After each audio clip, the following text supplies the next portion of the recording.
ایسے ایسے بچے جن کو بولنا نہیں آتا، ناک صاف کرنی نہیں آتی، وہ بھی اپنے سینے میں قرآن اٹھائے پھرتے ہیں۔ اور سن، ابراہیم علیہ السلام نے جب بیت اللہ تعمیر کر دیا، جبرائیل علیہ السلام آئے، ابراہیم تیرے ہاتھ میں کیا ہے؟ ایک پتھر باقی رہ گیا ہے، یہ کہاں لگانا ہے؟ کہا جگہ ہی کوئی نہیں رہی، جگہ کوئی نہیں رہی۔ کہ اس کا کیا کرو گے؟ کہ اللہ سے پوچھ اس پتھر کا کیا کروں؟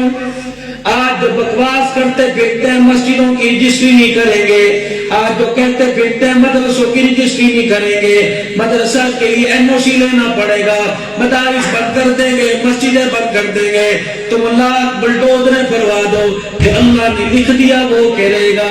اللہ کے پیغمبر ابراہیم علیہ السلام کو حکم ہوا، جبرائیل کہنے لگے، اور بعض لوگ اپنے کہ جبرائیل علیہ السلام اللہ کی طرف سے ڈر لائے کہ اللہ کے نبی ذرا مجھے پتھر دیجیے نا۔ ابراہیم علیہ السلام کے دونوں روایت ملتی ہیں، ابراہیم علیہ السلام نے وہ پتھر اپنے ہاتھ میں لیا اور یوں کر کے اپنے ہاتھوں سے رگڑا، جب بریٹا بن گیا تو یوں ہوا میں اڑا کر پھونک مار دی۔ فرمایا ابراہیم یہ تیری پھونک ہے، صرف میں اسے عرب کی وادی میں نہیں عرب و عجم تک پہنچا دوں گا، اس سے جتنے بھی ذرے اڑے، ان ذروں سے ذرے جہاں جہاں گرے ہیں وہاں وہاں مسجدیں نہ بنا دو، میں قیامت ہی نہیں آنے دوں گا۔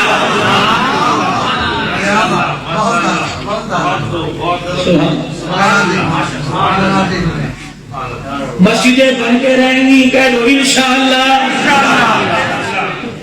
تم نہیں کوئی اور بنا دے گا، کوئی اور بنا دے گا، تمہاری نسلوں میں پتہ نہیں اللہ نے اسے کس کے سر پہ سجایا، پتہ نہیں کون بنائے گا، لیکن جہاں جہاں بھوک لگی وہ ذرہ اڑا، پتہ نہیں ہوا کہاں کہاں لے کے گئی۔ اللہ اکبر، نتھو والا والو تم کتنے مقدروں والے ہو، اللہ اکبر۔ حافظ جی حبیب اختر رحمت اللہ علیہ، رائے پوری رحمت اللہ علیہ، لگتا ہے یہ رائے پور کا فیض تھا۔ اللہ اکبر میرے عزیزوں، ایک جانچ اور میرا ایمان ہے، رائے پور کا فیض آ گیا، خدا کی قسم رنگ دکھا کے چلا گیا۔ رائے پور کا فیض حاجی عبدالوہاب پہ پڑا، دنیا کے اندر عبدالوہاب ہو گیا۔ رائے پور کا فیض، رائے پوری کا فیض حافظ جی حبیب پہ پڑا۔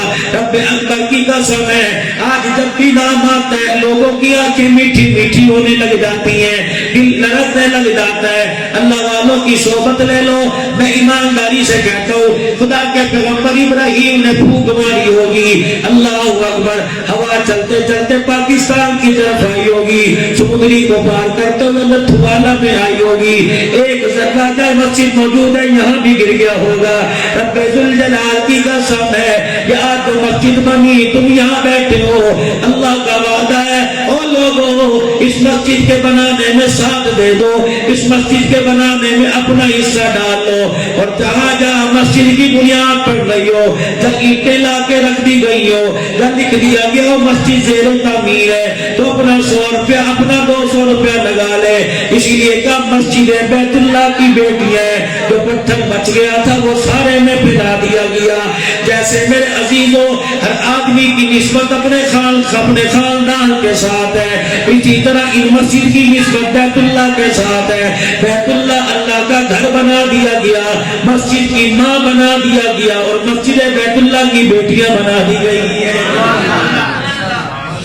یہ میرے نبی کا معجزہ ہے، کہہ دو صلی اللہ علیہ وسلم۔ شان اتنا اونچا اور پیار امت کے ساتھ کتنا